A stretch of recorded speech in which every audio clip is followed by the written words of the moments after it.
Vážený pán prezident Rudolf Schuster, vážený pán prezident Ivan Gašparovič, vzácni hostia, dámy a páni. Stretávame sa uprostred roka, ktorý je lemovaný okrúhlymi výročiami najvýznamnejších udalostí našich moderných dejín. Pri tejto príležitosti sa usporadúva množstvo odborných konferencií, výstav, spomienkových stretnutí a ďalších podujatí, ktoré majú pripomínať najvyššie vzopätia našej kolektívnej vôle, ducha a umu. Naučili sme sa na naše dejiny spomínať a nezabúdať. Naučili sme sa o našich dejinách písať a hovoriť, no ešte stále o nich nevieme tvorivo premýšľať a diskutovať. Dejiny Slovenska nie sú a nemôžu byť len zápiskami o našej minulosti. Nie sú a nemôžu byť len zakonzervovanou tradíciou. Sú piliermi našich hodnôt, sú zdrojom pochopenia súčasnosti, vďaka ktorému môžeme lepšie zvládnuť projektovanie budúcnosti. Čomu nás teda učia dejiny, aby sme sa spýtali s rovnovenným článkom Jozefa Miloslava Urbana? Učia nás najmä to, že každý náš zápas môže byť úspešný len s vedomým formulovaním našich dlhodobých cieľov. Prečo to hovorím? Pretože Slovensko nemá sformulované takéto dlhodobé ciele, pretože prešľapujeme na mieste, pretože nám chýba hĺbší zmysel a vyšší princíp politiky, ktorú voľakedy tak ušľachtilo formulovali celé generácie štúrovcov, hlasistov alebo davistov. Slovenská republika nielen v uplynulom roku, ale počas celého štvrťstoročného obdobia svojej štátnej existencie preukázala pozoruhodnú schopnosť riešiť krízové situácie, odstraňovať pod spoločenským alebo zahraničným tlakom niektoré nahromadené problémy, ale len malú vôľu zaoberať sa koncepčnými a systémovými otázkami svojho dlhodobého rozvoja. Výbuchy ľudovej nespokojnosti, ktoré vyvrcholili či už po zverejnení škandálu Gorila, alebo po zavraždení novinára Jána Kuciaka, ukazujú, že nie len tento štýl vládnutia, ale aj možnosti tohto systému ako takého sa vyčerpávajú. To nie sú problémy, ktoré sa dajú vyriešiť zmenou vlády. Tým skôr, že úpadok súčasného systému má širšie a hĺbšie príčiny, a nemožno ich zužovať len na jednu vládnu garnitúru a už vôbec nie na jedného ústavného činiteľa. Dôveru v právny štát nemôže posilniť moralizujúci kazateľ, ktorý má sám obrovské problémy so zákonom. Proti extrémizmu, neznášanlivosti a sociálnej necitlivosti nemôžete bojovať tak, že nedovidíte do opozičných hlavíc. Abstraktne a subjektívne vnímanú slušnosť nemožno vyhlásiť za politický program. Ako nám pripomína filozof a spisovateľ Pavol Strauss, skromnosť vie byť maskou a slušnosť vie byť vypočítavosťou. A dodajme, v politike zvlášť.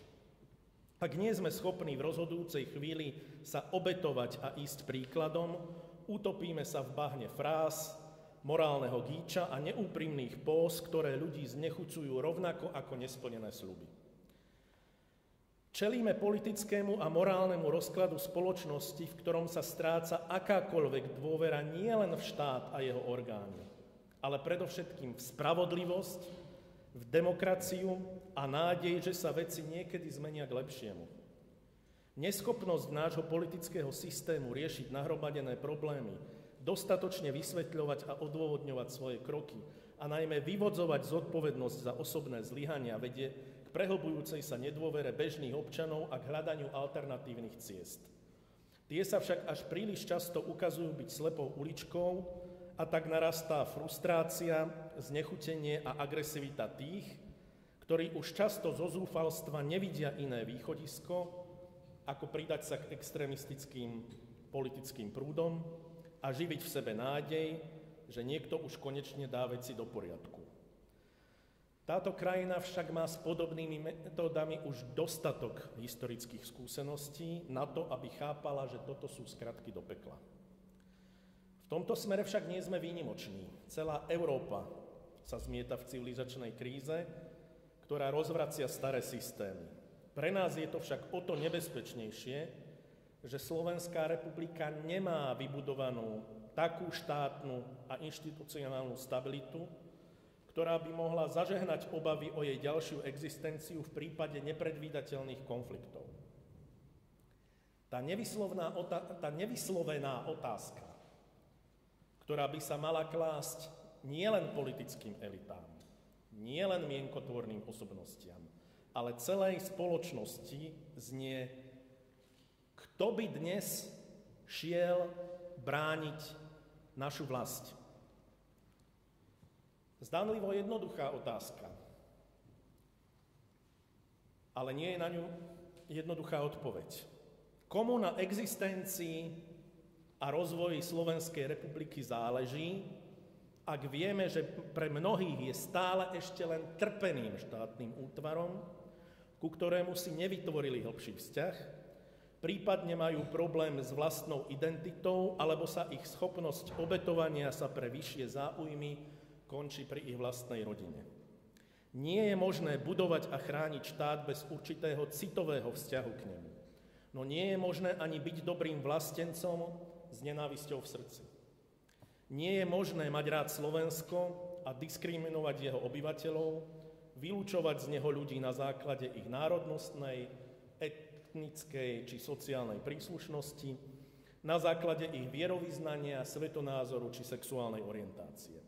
Nie je možné milovať svoju vlast a rozkrádať ju, ničiť jej prírodu a vystavovať ju na pospas cudzím záujmom. Dlhodobo ma znepokojuje úroveň verejnej diskusie na Slovensku. To, ako sa spolu rozprávame, akým spôsobom diskutujeme a polemizujeme, má veľmi vážny dopad na celkový stav, v ktorom sa krajina nachádza. Ak nás hnevá bezbrehé rozkrádanie, surové násilie na uliciach, zhoršujúce sa vzťahy medzi ľuďmi, mali by sme vedieť, že je to do značnej miery aj výsledkom straty záujmu o verejný priestor, v ktorom sa uprednostňuje konflikt medzi osobami namiesto konfrontácie ich argumentov, politický efekt prejavov na úkor ich obsahu. Média dávajú prednosť boju pred debatou, polemike pred dialektikou a ak sa aj pokúsia nahradiť spoločnosti absentujúcu verejnú diskusiu, robia to formou hádky, v ktorej sa neuvažuje, ale presvieča, v ktorej sa nevymieňajú názory, ale formy prejavu, v ktorej sa nepoužívajú argumentačné, ale zosmiešňovacie metódy. Tento systém síce netyranizuje, ale robí nátlak a ponižuje. Nemučí, ale vysiluje, ohľupuje a manipuluje. Najnebezpečnejším sprievodným javom tohto trendu je absolútna strata tolerancie, ktorá je základným predpokladom nedokončeného osvietenského projektu postaveného na slobode a demokracii. Varujem z tohto miesta, že prehlbujúca sa polarizácia smeruje k rozkladu spoločnosti s nezvratnými následkami. Problém už nie je v tom, že by si politici a médiá neuvedomovali, v akej situácii sa táto krajina nachádza. Ale problém je v tom, že konajú v presvedčení, že na vine je druhá strana a pestujú nezmieriteľné nepriateľstvo, v rámci ktorého sa protivník najprv dehumanizuje a kontakt s ním sa vyhlasuje za zradu. Ostrakizácia dosiahla také rozmery, že z verejnej diskusie sa vylučujú legitímne demokratické názory a niektoré médiá začali dokonca doslova vyzývať na vyhľadávanie verejných nepriateľov, čo sú osvedčené praktiky skôr totalitárnych režimov ako demokratických štátov. Stráca sa vecná diskusia, čo je základný predpoklad rozvoja demokratickej spoločnosti. Reálne fakty zaujímajú čoraz menej ľudí. Väčšina z nich má vopred sformulované vlastné presvedčenie a odmietajú akékoľvek racionálne argumenty, ktoré do neho nezapadajú. Je vo verejnom záujme celej spoločnosti, aby sme mali také médiá, ktoré budú strážcami demokracie, nie strážcami vlastných predsudkov. Žurnalistika realitu nemá vytvárať, ale reflektovať. Nemá pravdu vlastniť, ale hľadať.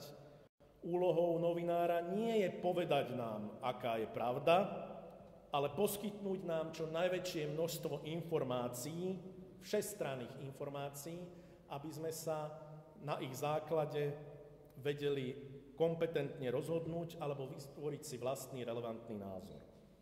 Tam, kde nie je diskusia, nemožno nájsť ani pravdu. Preto sú všetky pokusy o oklieštenie vecnej a racionálnej diskusie nebezpečné. Morálna panika spojená s tzv. Fake news má všetky predpoklady zavliecť nás do stavu, v ktorom bude postupne oslabovať princíp slobody prejavu. A záujmom štátu musí byť udržať princíp slobody prejavu ako základné a neodňateľné právo každého človeka, počiarkujem, nie právo mediálnych elít. Lebo takto je to formulované v ľudskoprávnych dokumentoch. Táto atmosféra sa prenáša aj do nárastu ďalšieho spoločenského fenoménu, ktorým sú kultúrne vojny. Som presvedčený, že ak má mať slovenská spoločnosť budúcnosť, musí sa vzdať snahy o univerzálnu zhodu na tom, čo je správne. Nepotrebujeme mať spoločný postoj na to, aby sme spolu žili v porozumení a miery. Potrebujeme spoločnú platformu, na ktorej by mohlo existovať a spolupracovať viacero názorových prúdov. Občianska morálka si vyžaduje, aby sme pristupovali k ľuďom tak, že majú právo na vlastný názor, aj keď s nimi nesúhlasíme. Rozdiel medzi rešpektovaním druhého a tým, že s ním súhlasíme, má v našej demokratickej kultúre kľúčový morálny význam. Mali by sme nielen tolerovať inakosť a jedinečnosť, mali by sme si tieto vlastnosti vážiť. Spoločenská harmónia totiž nevyžaduje názorový konsenzus, ale praktický mechanizmus mierového riešenia konfliktov. Naša spoločnosť sa potrebuje efektívne koordinovať, ale nepotrebuje sa na silu zjednocovať. Nemusíme spolu predsa vo všetkom súhlasiť, stačí, ak berieme ohľad na odlišné názory a záujmy ostatných ľudí. Na Slovensku vždy budú žiť konzervatívnejší ľudia a liberálnejší. Nemusia sa nenávidieť. Kultúrno-etické otázky považujem za zástupné témy sociálnych problémov. Ak sa necháme za každým vlákať do tejto pasce, za každým nám uniká podstata. Úlohou štátu nie je vybrať občanom jediný konkrétny spôsob života, ktorý by mali žiť, ale vytvoriť rovnocenné podmienky pre rozvoj každej osobnosti. Volám preto k spolupráci všetkých na budovaní dialógu, mieru a štátu pre všetkých. Nemali by sme dovoliť, aby budúcnosť tejto krajiny ohrozovali zničujúce kultúrne vojny. Ale na to nám chýba mediátor alebo mediátori takýchto sporov. Na pozadí tejto studenej občianskej vojny strácame schopnosť dohodnúť sa na celospoločenských cieľoch, ktoré sú prospešné pre všetkých a robia Slovensko spokojnejším, vyspelejším a silnejším. Nemáme stanovené priority a motivačné ciele. Slovo priorita síce patrí k extrémne nadužívaným pojmom našich politikov, faktom však je, že v takejto podobe je zdevalvované. Nemôže byť niečo priorita, ak ich vymenujete 7 alebo 8. A predovšetkým priorita musí mať svoje výrazné finančné krytie, inak nie je prioritou. A tak fakticky najväčšou prioritou, najväčším motivačným cieľom uplynulých rokov je odhodlanie zvýšiť vojenské výdavky na 2% HDP. Je to však skutočne ten hlavný cieľ, ktorý by malo Slovensko sledovať? Musíme si celkom úprimne ozrejmiť, že sľub vynakladať na zbrojenie 2% výkonu našej ekonomiky, čo aktuálne predstavuje 2,5 miliardy eur, nebol naším dobrovoľným záväzkom, ale výsledkom tlaku Spojených štátov na európskych partnerov. Nie všetci tento tlak prijali. Nemecko, ktoré aktuálne vynakladá na obranu 1,2% HDP prostredníctvom svojej kancelárky, vyhlásilo, že do roku 2025 vzrastú tieto náklady na 1,5% HDP a že Nemecko bude sledovať vlastné priority podľa svojich vlastných záujmov a potrieb. Slovensko, ktoré má oveľa viac problémov ako stabilné Nemecko, sa však zaviazalo, že v tom istom čase už budú jeho vojenské výdavky dosahovať 2% HDP. Je to naozaj nevyhnutné? Bývalý riaditeľ Inštitútu strategických štúdií Ministerstva obrany Českej a Slovenskej federatívnej republiky a neskôr prvý riaditeľ Inštitútu strategických štúdií Ministerstva obrany Českej republiky, vysokoškolský profesor a generálmajor vo výslužbe Pavel Gavlas urobil podrobnú analýzu všetkých aktivít Severoatlantickej aliancie a členských štátov v nej a vypočítal, že 2% HDP na obranu, určené de facto na budovanie expedičných jednotiek, je príliš mnoho. Táto suma nemá žiadne racionálne opodstatnenie a ďaleko prekračuje hranicu samoúčelného militarizmu. Ako je potom možné, že naši politici, inokedy takí hákliví na míňanie každého eura v iných rezortoch, kde sa používa princíp hodnota za peniaze, hádžu pri vojenských výdavkoch cifry bez akéhokoľvek exaktného zdôvodnenia? Prečo toto vlastne trpíme? Slovenská republika by neporušila svoje medzinárodnoprávne záväzky, keby vynakladala na obranu v úvodzovkách len toľko, koľko bohaté Nemecko. Nič také nám totiž zo Severoatlantickej zmluvy nevyplýva. Slovenská republika si plní svoje záväzky vyplývajúce zo Severoatlantickej zmluvy. Predpokladám, že by si plnila svoje záväzky aj v prípade napadnutia nejakého členského štátu a k tomuto záväzku sa treba striktne prihlásiť. Ale jediný záväzok, ktorý si neplnila, je explicitne vyjadrený v článku 1, ktorý nás zaväzuje riešiť spory diplomatickou cestou, mierovo a podľa princípov Charty OSN. Tento záväzok sme v minulosti niekoľkokrát porušili podporou vojenských akcií bez mandátu Bezpečnostnej rady OSN.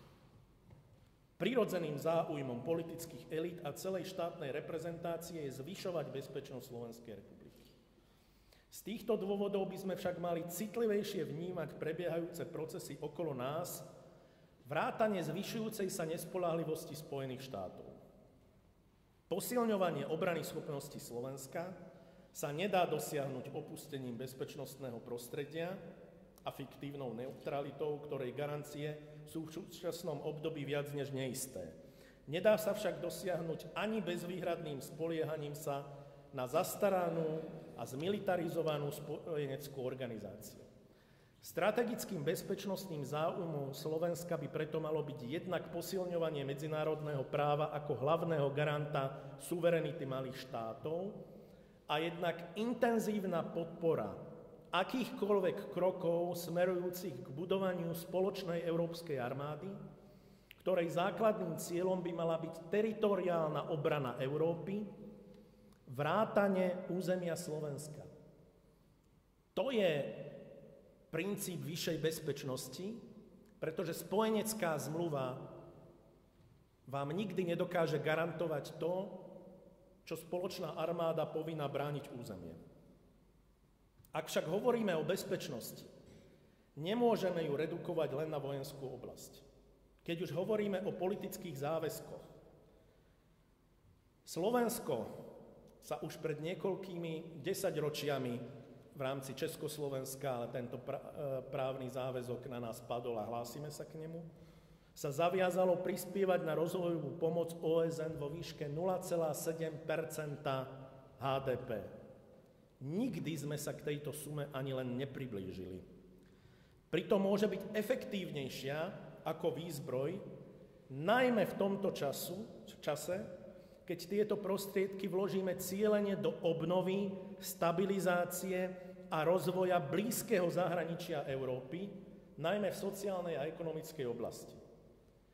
Najzávažnejšie hrozby však pre nás vyplývajú zo stále podceňovaných dôsledkov klimatickej zmeny. Klimatická zmena vedie nielen k čoraz intenzívnejším a častejšie sa opakujúcim vlnám sucha, horúčav a záplav, má čoraz vážnejšie ekonomické a sociálne dopady. Zvyšuje počet úmrtí a vedie k masovej migrácii.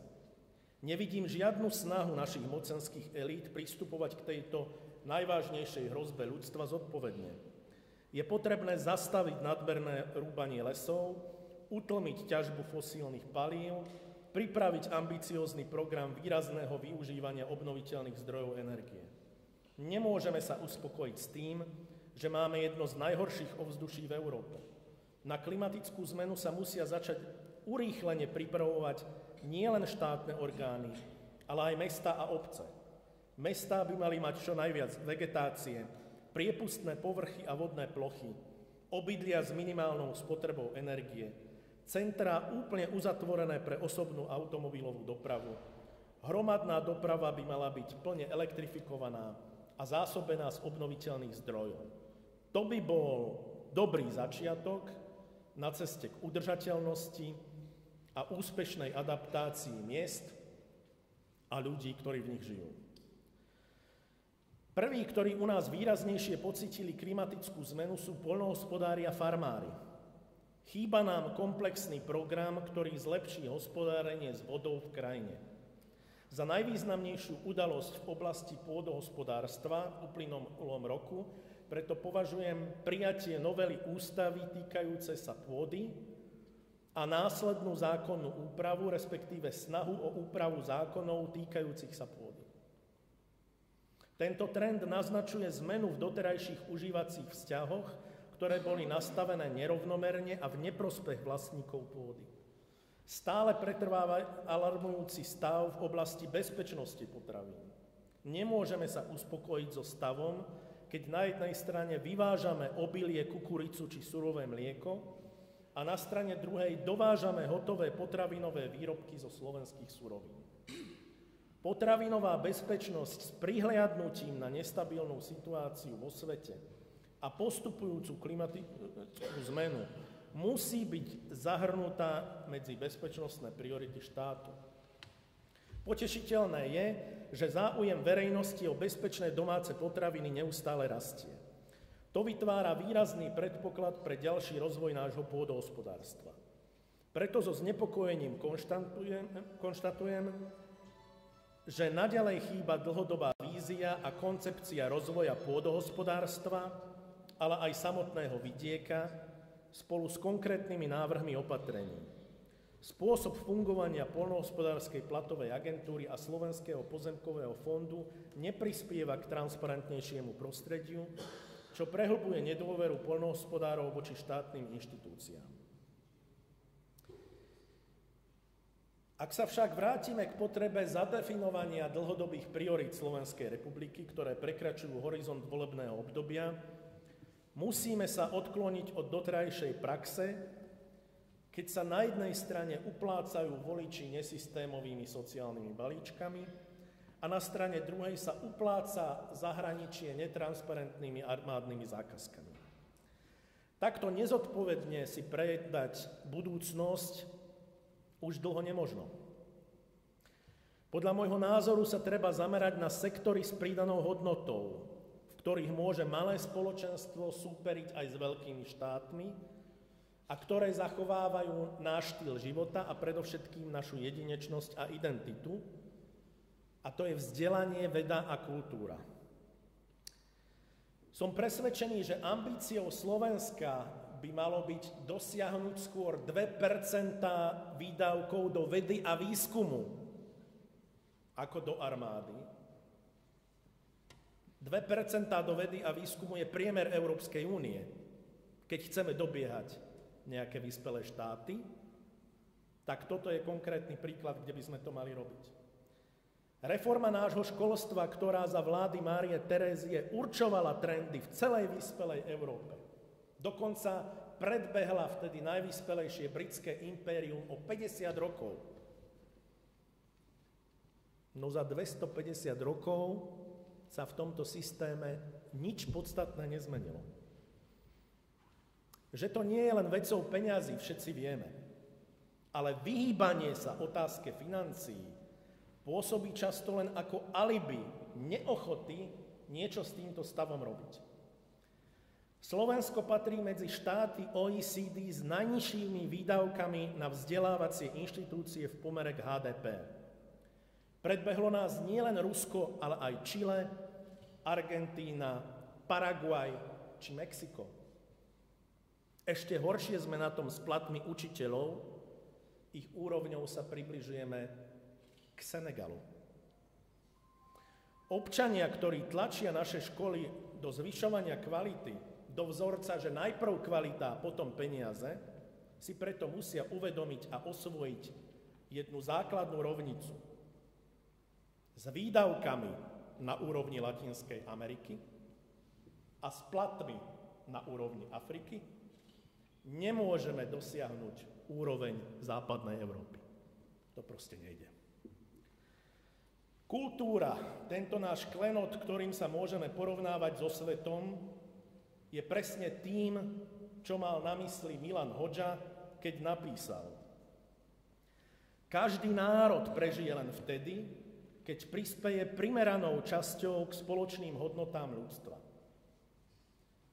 Som presvedčený, že kultúra viac nemôže byť popoluškou. Že aj keď to nie je otázka, ktorá by zaujímala popredné miesto v rebríčkoch, ktoré ľudia považujú za akútne, v rebríčkoch problémov, ktoré ľudia považujú za akútne riešiť, musíme opustiť túto filozofiu, že kultúru podporíme až vtedy, keď na ňu zarobíme. Naša kultúra, a nie len naša, ale aj európske kultúry, sa po stáročia rozvíjali v tých najťažších podmienkach. Naša kultúra bola vždy odkázaná na mecenášov a nikdy nebola viazaná na ekonomickú prosperitu krajiny, skôr naopak. Veľmi ma teší, že sa začala vzmáhať kinematografia. Naopak, propagácia našej literatúry v zahraničí výrazne pokrývkáva a považujem ju za zle zvládnutú. Ak sa vynakladajú dlhé roky peniaze na propagáciu tých istých autorov, ktorí sa v zahraničí predávajú celé roky rovnako zle, niekde je asi chyba. Máme talentovaných umelcov, ktorí by mali dostávať podporu podľa talentu, nie podľa domácich väzieb. Teší ma, že vláda sa začala intenzívnejšie a systematickejšie venovať podpore sociálnych opatrení. Za najvýznamnejšiu legislatívnu normu v tejto oblasti však rozhodne považujem zákon, ktorý sa nedostal do pozornosti ani politických elít, ani mienkotvorcov a už vôbec nie médií, a to zákon o sociálnej ekonomike a sociálnych podnikoch. Rozvoju sociálnej ekonomiky totiž doteraz bránila nekompletná a roztrieštená legislatíva. Cieľom sociálnych podnikov nie je dosiahnutie zisku, ale pozitívneho sociálneho vplyvu, ktorý sa dosahuje tým, že v nich pracujú dlhodobo nezamestnaní alebo zdravotne postihnutí ľudia. Je symbolické, že tento zákon sa prijal v roku 50. výročia Pražskej jary. Lebo v našej verejnej diskusii sa až príliš často zabúda na to, že odkaz Pražskej jary nebol iba v tankoch a okupácii. Odkaz Pražskej jary bol v experimente, ktorý vrcholil práve pred 50 rokmi v júni, keď sa prijali opatrenia, ktoré by v prípade realizácie viedli k ekonomickej demokracii, k prehlbujúcim sa rovnoprávnym vzťahom aj na pracoviskách. Z tohto hľadiska kvitujem a chápem boj pracujúcich za vyššie mzdy. V uplynulých mesiacoch, respektíve v uplynulom roku, sme tu mali jeden výnimočný štrajk vo Volkswagene. On bol výnimočný nie svojím rozsahom, lebo v minulosti už bolo veľa štrajkov, aj železničiarov, aj lekárov, aj podobne. On bol výnimočný svojou ofenzívnosťou. Bol výnimočný tým, že na Slovensku otvoril otázku zvyšovania ceny práce, ktorá nemôže byť opomínaná, ak chceme odstraňovať nespokojnosť a frustráciu ľudí. Tá má totiž hĺbšie príčiny, to sa vraciam k tomu, čo som povedal na začiatku, ako frustrácia z jednej vládnej garnitúry. Nemôžeme otázku dôchodkov riešiť floskulami, že na to jednoducho nemáme.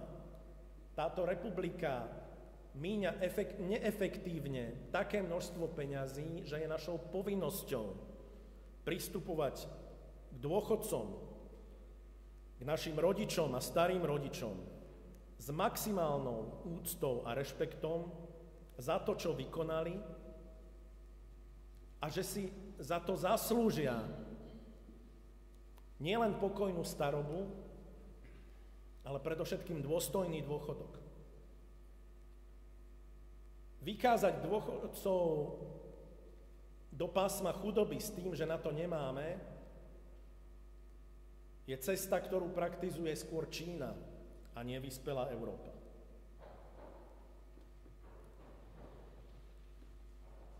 Dámy a páni, aké Slovensko by sme teda chceli mať, ak sa chceme vyvarovať všetkým chybám z minulosti a chceme napraviť to, po čom volali ľudia na námestiach, ktorí zostali opäť nevypočutí, pretože problém nie je v tom, že by sme nevedeli, aké sú naše problémy, kde nás päta tlačí, ale v tom, že neboli sformulované základné nástroje na odstránenie tejto situácie. Liberálna demokracia, tak ako bola vytýčená v 90. rokoch, umiera. A je poctivé si priznať, že z politologického hľadiska systém, ktorý vládne v Slovenskej republike, nemôže byť nazývaný demokratický podľa klasických princípov demokracie, ale je to systém oligarchický s podporou partokracie. Myslieť si, že tieto problémy zmeníme výmenou vlády, je nerozumieť, že moc sa v súčasných podmienkach nachádza v nevolených štruktúrach a že moc oligarchie sa nedá zlomiť voľbami.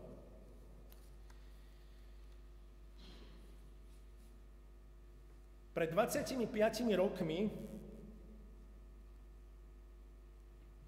sa v Taliansku spustila operácia Čisté ruky. Pod ťarchou odhalení úplatkárskeho megaškandálu sa počas nasledujúcich 2 rokov taliansky politický systém celkom zrútil a Taliani tieto udalosti považovali za natoľko prevratné, že štát, tak ako ho poznali, už pre nich nemohol ďalej existovať.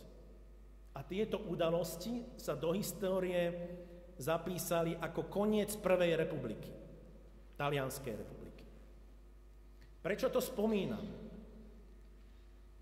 Som dlhodobo presvedčený, že Slovenská republika dospela do stavu nie len vinou oligarchizácie slovenskej politiky, ale aj v dôsledku studenej občianskej vojny, v dôsledku obnovujúcich sa problémov z 90. rokov, sporov z 90. rokov, o ktorých sme si mysleli, že sú dávno zažehnané, že sa určité kruhy zmierili s existenciou tohto štátu, ale tá obrovská polarizácia, ktorá je síce často spomínaná, ale stále vyslovovaná z pozície akýchsi sociálnych alebo názorových zákopov, sa nedá odstrániť jednoduchými nástrojmi,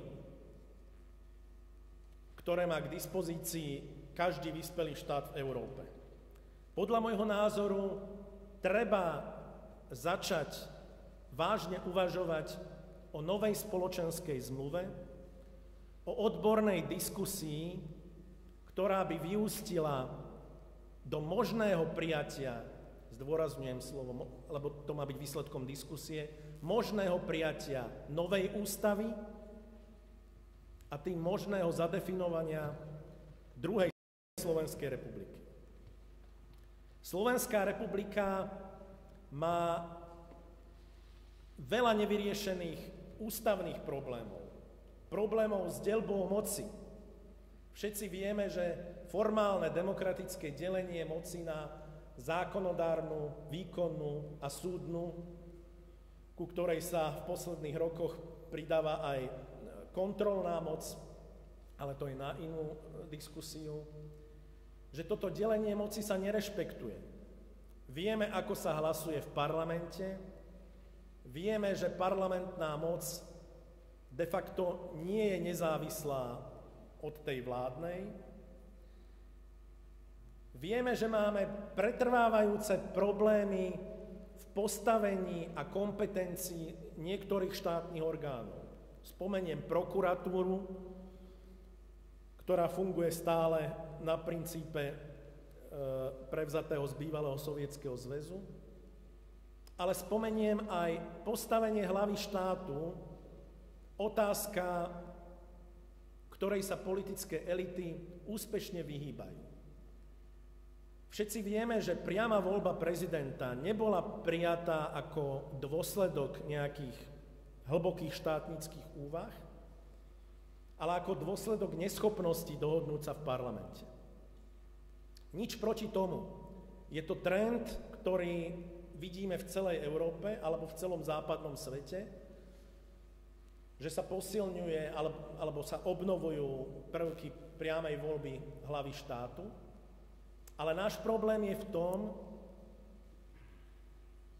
že sme dali hlave štátu vysokú legitimitu priamou voľbou, ale nedali sme jej dostatočné právomoci, ktoré by vyjadrovali túto legitimitu danú v priamych voľbách.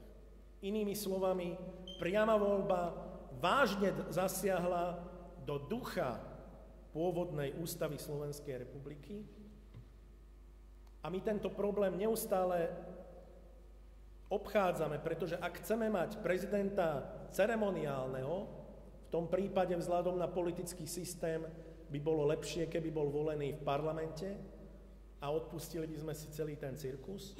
Ale ak si myslíme, že tá priama voľba má svoj zmysel, že má hlbší zmysel a ľudia chcú priamu voľbu hlavy štátu, potom by aj právomoci prezidenta republiky mali zodpovedať tomuto systému. Nevolám po prezidentskom systéme, volám po adekvátnom vybavení právomocami. Ja osobne považujem za najvyhovujúcejší model, ktorý by nás mohol inšpirovať, ten, ktorý je v Poľskej republike, kde výkonná moc stále leží na vláde, ale prezident má právo navrhovať zákony, jeho právo veta je možné prelomiť len trojpätinovou väčšinou a sú tam samozrejme aj niektoré iné otázky spojené s vyjasnením si, kedy prezident môže a musí niekoho vymenovať. V každom prípade takáto diskusia nám chýba. Odborná i verejná. V každom prípade Slovensko je dnes v stave, kedy sa mu ekonomicky darí, kedy si stále udržiava formálne svoj ekonomický rast. Ale ako som povedal na začiatku, stratili sme perspektívu a cieľavedomosť. Stratili sme víziu, kde by sme chceli vidieť Slovensko o 20-30 rokov. Stratili sme predstavu, akú úlohu by malo zohrávať Slovensko v Európe, kde prirodzene patrí. Lebo túto vec je dôležité zdôrazniť, že tak, ako si Slovenská republika musí zadefinovať svoje štátne záujmy, všimnite si, že toto slovo sa vytratilo zo slovníka najvyšších ústavných činiteľov. Počúvame slova o záväzkoch voči partnerom v zahraničí, ale nie formuláciu vlastných štátnych záujmov. A že svoje záujmy má aj Európa, respektíve Európska únia. Slovenská republika a Európska únia majú svoje záujmy, ktoré by sme mali sledovať. Tie záujmy boli, sú a budú odlišné od záujmov tak Spojených štátov, ako aj Ruska. Ale nie je možné, nie je žiaduce a nie je múdre zvyšovať napätie len preto, lebo je to v záujme niekoho iného a v záujme niekoho mocnejšieho. Obchodná vojna medzi Spojenými štátmi a Európskou úniou, na prahu ktorej sme sa ocitli, dáva odpoveď aj na to, do akej miery môžeme nasledovať vždy svojho najmocnejšieho spojenca, či ekonomické sankcie voči Rusku priniesli nejaký politický zmysel, pretože dôvod, pre ktorý sme ich zaviedli, bol politický a politické spory by sa mali riešiť politickými prostriedkami a nie ekonomickými, ktoré racionálne nevie nikto zdôvodniť. Ak som povedal, že prirodzeným miestom Slovenska je Európa, potom ešte prirodzenejším a konkrétnejším je Stredná Európa. Som dlhodobo presvedčený, že formát Vyšegrádskej štvorky splnil svoj historický účel a dnes nás brzdí. Brzdí nás z niekoľkých dôvodov. Predovšetkým geopoliticky Poľsko malo vždy záujmy stať sa stredoeurópskou veľmocou a jej geopolitický vektor smeroval viac do Pobaltia ako do Strednej Európy. Ekonomicky a politicky a kultúrne mala vždy väčší zmysel spolupráca národov a štátov, ktoré tvorili kedysi Dunajskú monarchiu. Tak, ako to popísal jeden z našich najväčších štátnikov Milan Hodža.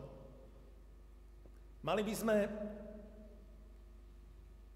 prehodnotiť alebo minimálne sa zamyslieť nad tým, či efekt regionálnej spolupráce, ktorá je v podmienkach Európskej únie nevyhnutná, by nebol väčší, keby sme ten dôraz kládli viac na spoluprácu s takými krajinami, ako je nielen Česko a Maďarsko, ale aj Rakúsko, Chorvátsko, Slovensko a Rumunsko, krajiny porovnateľné svojou históriou, kultúrou, ekonomickými možnosťami a problémami, ktoré pred nami stoja.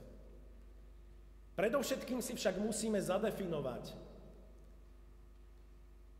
čím by malo Slovensko byť nie opäť 10 rokov, ale ako by sme chceli, aby bolo predstavované vo svete.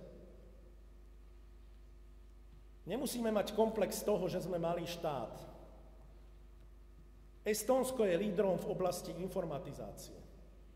Nórsko je diplomatickou veľmocou. Fínsko je lídrom v oblasti školstva. Kde chce byť Slovensko?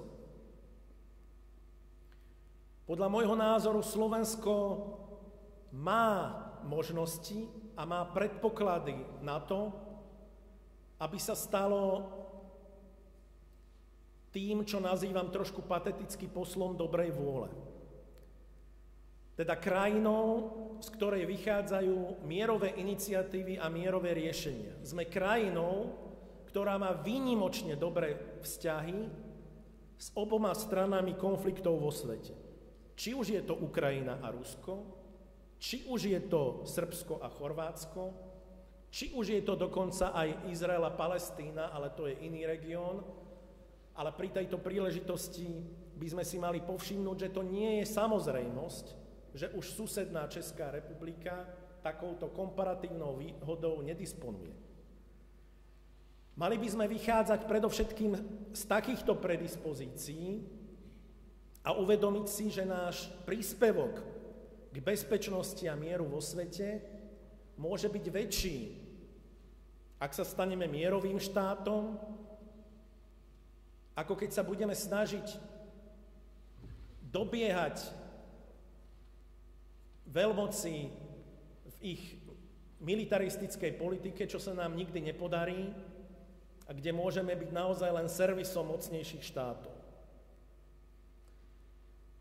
Slovensko vždy bolo krajinou, ktorá kládla mier na prvé miesto. Napokon my tu dnes sedíme v miestnosti, v ktorej sa podpisoval pred viac ako 200 rokmi bratislavský mier medzi Napoleónom, respektíve jeho ministrom Talleyrandom a rakúskym cisárom. Slovensko je krajinou, ktorá v minulosti preukázala schopnosti riešiť konflikty vo svete. Slovensko má vynikajúcich diplomatov, má vynikajúce meno predovšetkým v tejto oblasti. A napokon je mi cťou, že medzinárodná mierová iniciatíva Zjednotený za mier, ktorá zahŕňa 5 štátov a ktorá sa zrodila pred 3 rokmi práve na našej pôde, je mi cťou, že signatármi tejto iniciatívy sú aj tu prítomní páni prezidenti Gašparovič a Šuster, ale aj nebohý prezident Michal Kováč. Želám si vidieť Slovensko pokojnejšie, želám si vidieť Slovensko mierovejšie, želám si, aby táto krajina nadobudla schopnosť spravodlivosti pre všetkých a mieru pre každého. Želám si, aby Slovenská republika vynikala v oblastiach, v ktorých má pridanú hodnotu a aby sa zamerala na to, čo naznačil pri zrode našich národných dejín už Ľudovík Štúr. Všetci poznáte tú vetu, je to okrídlená fráza, ale zdá sa mi, že až dnes dostáva hlbší zmysel. My dali sme sa do služieb ducha a preto musíme prejsť cestu života trnistou. Štúr, jeho generácia, aj tie generácie po ňom, vnímali tú misiu predovšetkým ako cestu ducha. My často zabúdame na túto vyššiu pridanú hodnotu, zabúdame na to, že politika nie je len činnosť, ktorá by mala smerovať k naplňaniu nejakých skupinových záujmov, ale že to môže byť ušľachtilá ľudská činnosť v zmysle tradícií, ktorými lemovali naše dejiny také osobnosti ako Ľudovík Štúr, Milan Rastislav Štefánik alebo Alexander Dubček. To bola politika, za ktorú sme sa nemuseli hanbiť. To boli štátnici, ktorí určovali smer na generácie dopredu. To bolo Slovensko, ktorého šlapajách by sme mali kráčať všetci. Ďakujem za pozornosť.